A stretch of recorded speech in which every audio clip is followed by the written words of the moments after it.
Hello guys, कैसे हो तुम सब। आज मैं तुम लोगों के लिए एक स्टोरी लेकर आया हूँ और ये स्टोरी रिलेटेड है पेइंग गेस्ट से। ये बिल्कुल रियल इंसिडेंट है। पेइंग गेस्ट कई बार लोगों की ज़िंदगी में बहुत ही इम्पोर्टेंट हो जाते हैं। कभी कभी ये परिवार में इतना ज़्यादा क्लोज हो जाते हैं कि परिवार के सभी पार्टी में और कोई भी कुछ भी होता है इवेंट, तो इसमें ये शामिल होते हैं।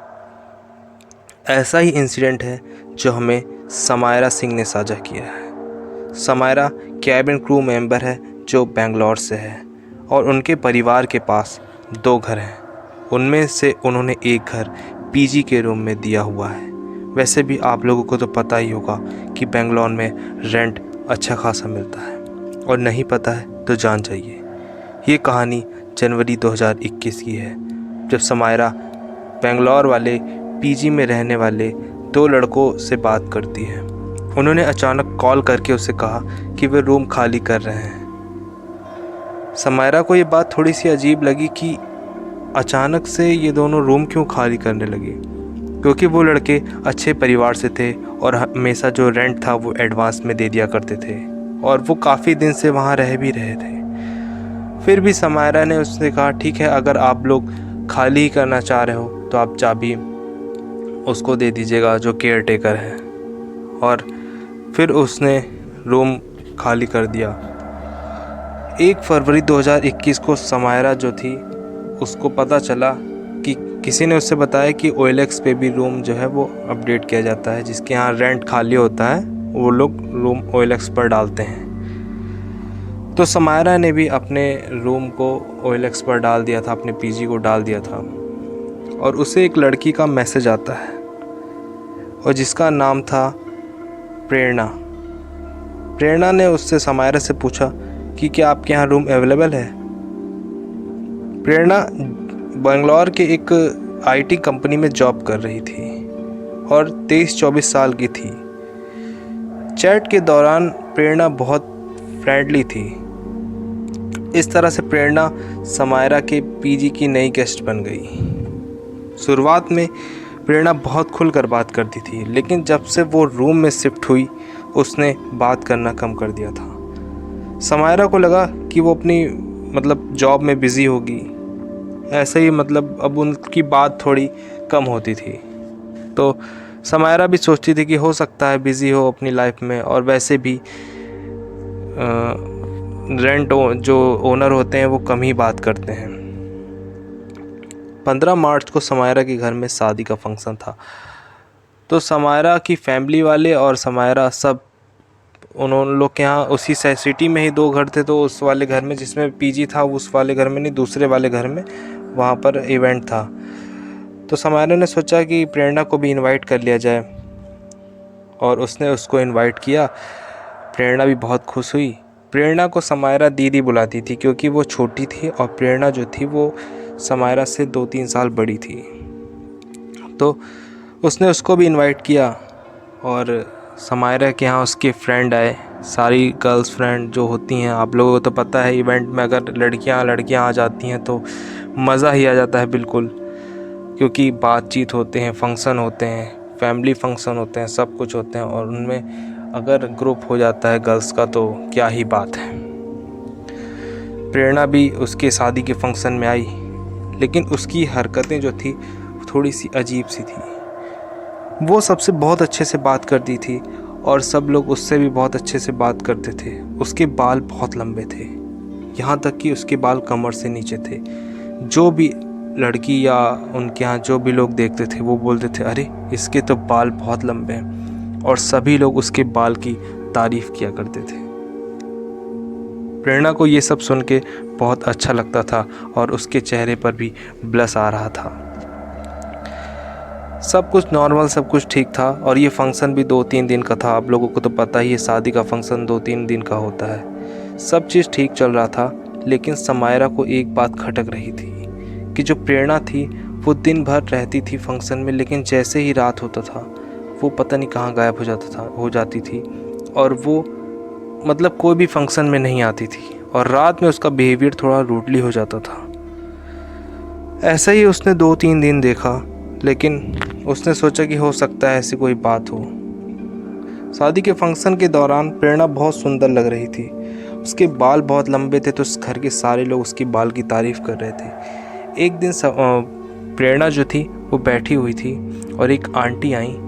उन्होंने भी, वो कोई मतलब समायरा की रिलेशन की थी, वो आई और उन्होंने भी प्रेरणा के बाल देखे, उसका फेस देखा। उनको भी वो बहुत अच्छी लगी बातचीत करने में, और प्रेरणा भी उस आंटी से बहुत अच्छे से बात कर रही थी। तभी प्रेरणा आगे की तरफ फेस करके बैठी थी और आंटी ने गलती से उसके बालों को छू दिया और पकड़ लिया, कहा कितने मज़बूत हैं तुम्हारे बाल। और यही बोलकर वो फ़ोन अपना वो कुछ व्हाट्सएप चैट या कुछ देख रही थी। तभी अचानक से प्रेरणा के चेहरे पर ऐसी करवटें आईं कि ये देखकर किसी को कुछ समझ में नहीं आया। ये नज़ारा समायरा दूर से देख रही थी।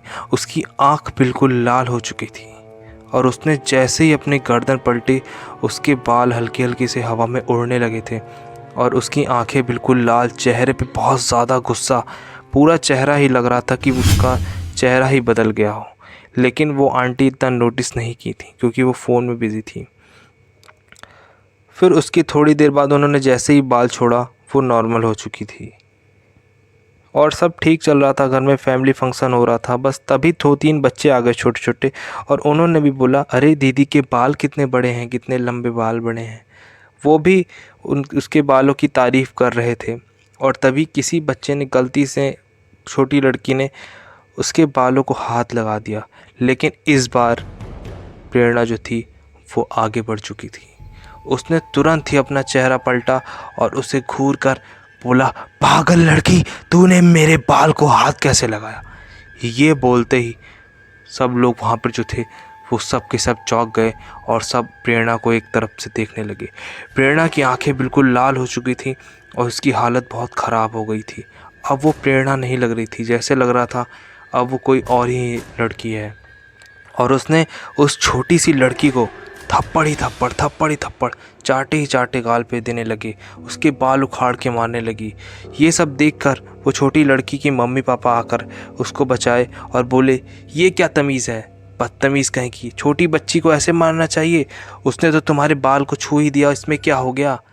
ये देखकर बहुत सारे लोग जो थे वो बहुत, उनको भी गुस्सा आ गया कि ऐसा कैसे होता है, ये कैसी गेस्ट हाउस पेइंग गेस्ट है जो थप्पड़ मार रही, वो भी छोटे से बच्चे को। ये देखकर वहाँ के लोग गुस्सा हुए, लेकिन समायरा और उसकी फैमिली वालों ने थोड़ा समझाया और अब प्रेरणा जो थी वो अपने रूम में जा चुकी थी और उसका बिहेवियर थोड़ा बदला बदला रहने लगा था। समायरा को ये बात समझ में नहीं आ रही थी कि ये रात में कहाँ गायब हो जाती है। एक दिन सारे फंक्शन हो गए थे और लोग नीचे थे। समायरा ने सोचा कि लाओ आज मैं रात में जाके प्रेरणा के रूम में देखती हूँ कि वो रात में करती क्या है। लेकिन वो सीढ़ी चढ़ के प्रेरणा के रूम में जब गई तो देखा कि प्रेरणा रूम में नहीं थी। उसने पूरे घर में देखा लेकिन वो वहाँ पर कहीं भी नहीं मिली। फिर वो जाकर छत पर देखती है तो उसे एक परछाई दिखाई देती है। जो आप लोग तो जानते होंगे, टंकी जो होती है हमारे छत पे, वो टंकी रखी जाती है, लेकिन वो एक छोटी सी छत होती है जिस पे एक सीढ़ी लगी होती है जाने के लिए। बहुत से लोगों के घर में होती है। जो टंकियाँ होती हैं जिसमें पानी भरा जाता है वो छत के एकदम ऊपर ही हिस्से में होती है। तो प्रेरणा वहाँ पर खड़ी हुई थी।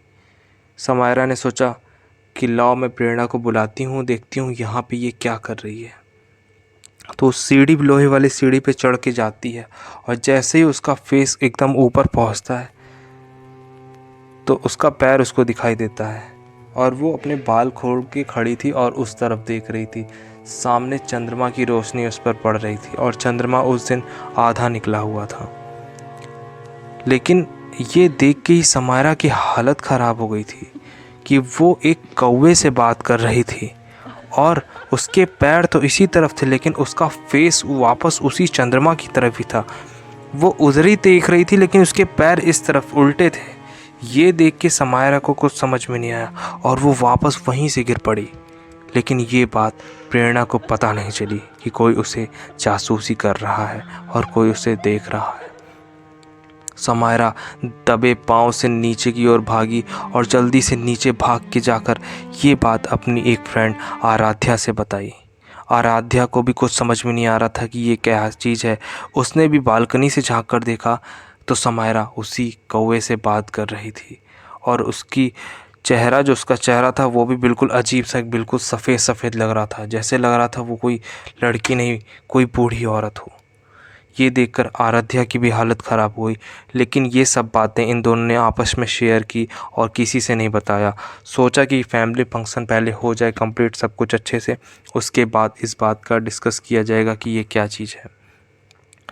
तभी फिर दूसरा नेक्स्ट डे होता है और प्रेरणा वापस से सब घर के काम वाम में लग जाती है और सबसे अच्छे से बात करने लगती है।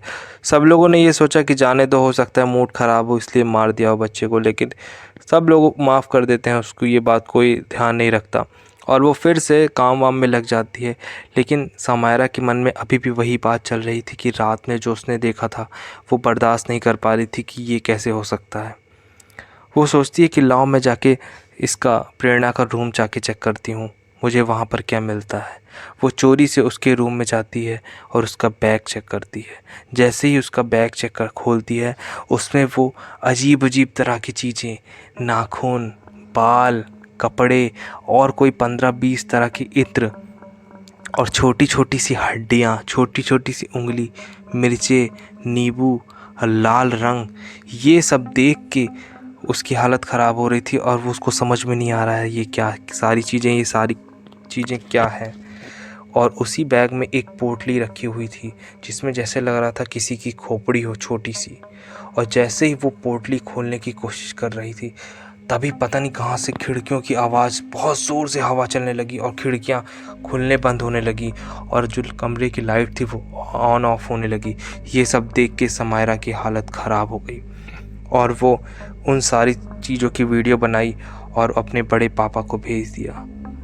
फिर शादी के फंक्शन के दौरान पंडित लोग आए, जो कि 5-6 लोग आए एक साथ, और उन लोगों ने प्राची को देखा और प्राची उन लोगों को देखकर अपने रूम में जल्दी से भाग गई।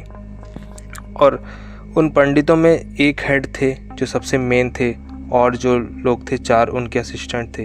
तो मेन जो पंडित जी थे वो दरवाजे के गेट पर बैठ गए और वो अपनी पूजा शुरू करने लगे। और जो 2 उनके असिस्टेंट थे वो सबके हाथों पे कलावा बांध रहे थे या कुछ ऐसा धागा बांध रहे थे, जो कि सारे लोगों की बांधा जा रहा था। बस प्राची ये देखकर भाग चुकी थी और अपना रूम बंद कर ली थी। जो मेन पंडित जी थे उन्होंने कहा कि उस लड़की को लेके आइए, आपके यहाँ एक साया है। उनके 2 असिस्टेंट गए और प्राची को चेहरे पर कपड़ा डालकर उसको लेकर आए। वो बिल्कुल भी आना नहीं चाह रही थी, उसे ज़बरदस्ती खींच के लाया गया, उसके हाथ रस्सी से बांधे गए और उसके सामने पूजा की गई। और उसे बहुत ज़ोर ज़ोर से गुस्सा आ रहा था, वो बहुत ज़ोर ज़ोर से चिल्ला रही थी। जो मेन पंडित जी थे उन्होंने हवन कुंड के सामने उसे बैठाया और वो मंत्रों का उच्चारण करने लगे और उसके बाल काट दिए गए। जब उसके बाल काटे जा रहे थे तो वो बहुत ज़्यादा चिल्ला रही थी और वो इस तरह से चिल्ला रही थी जैसे वो कोई इंसान नहीं। उसके अंदर से 2-2 आवाज़ें आ रही थी, कभी 3 आवाज़ें, कभी 2 आवाज़ें। उसकी आंख बिल्कुल सफ़ेद हो चुकी थी। लोग तो जो देख रहे थे उनकी हालत ख़राब हो गई थी, ये सब क्या हो रहा है। पंडित जी ने उसके बाल काटा और उसके सारे बाल जला दिए। अब प्रेरणा बहुत ज़्यादा हालत उसकी ख़राब थी, बहुत ज़्यादा चिल्ला रही थी, बिल्कुल एकदम से कंट्रोल में ही नहीं हो रही थी। लेकिन जैसे उसके पूरे बाल आग में जले अब वो बेहोश हो चुकी थी। पंडित जी उसे अपने साथ ले गए। इसके बाद समायरा और उसके परिवार ने प्राची का जो सामान था उससे भी फेंक दिया और तब से उसका जो पीजी रूम है वो बंद है। ये राज रह गया और पंडित जी ने बस इतना ही बोला कि आपके यहाँ कोई पेइंग गेस्ट नहीं आया था, एक बुरी आत्मा आ गई थी और वो बुरी आत्मा इस लड़की के ऊपर थी और इस लड़की के ऊपर कोई बहुत ही भयंकर काला जादू किया गया है। और ये जो लड़की है वो अब इंसान नहीं है, अब वो कोई प्रेत बन चुकी है या डायन बन चुकी है। उस दिन के बाद से उसका पीजी जो रूम था वो बंद है और आज भी कई बार उस पीजी रूम से जलने की बदबू सी आती है। प्रेरणा कौन थी ये समायरा और उसके परिवार को आज तक पता नहीं चल पाया। ये एक रहस्यमयी कहानी थी। तो ये स्टोरी आप लोगों को कैसी लगी? अगर आपके पास भी कोई ऐसी रियल इंसिडेंट है तो आप मेरे व्हाट्सएप नंबर पर शेयर कर सकते हैं। मेरा व्हाट्सएप नंबर आपको चैनल के डिस्क्रिप्शन में मिल जाएगा। तो हम अगले वीडियो में मिलते हैं, तब तक के लिए ऐसे ही हमारी स्टोरी सुनते रहिए। और हाँ, अगर स्टोरी अच्छी लगी हो तो चैनल को ज़रूर सब्सक्राइब करिएगा।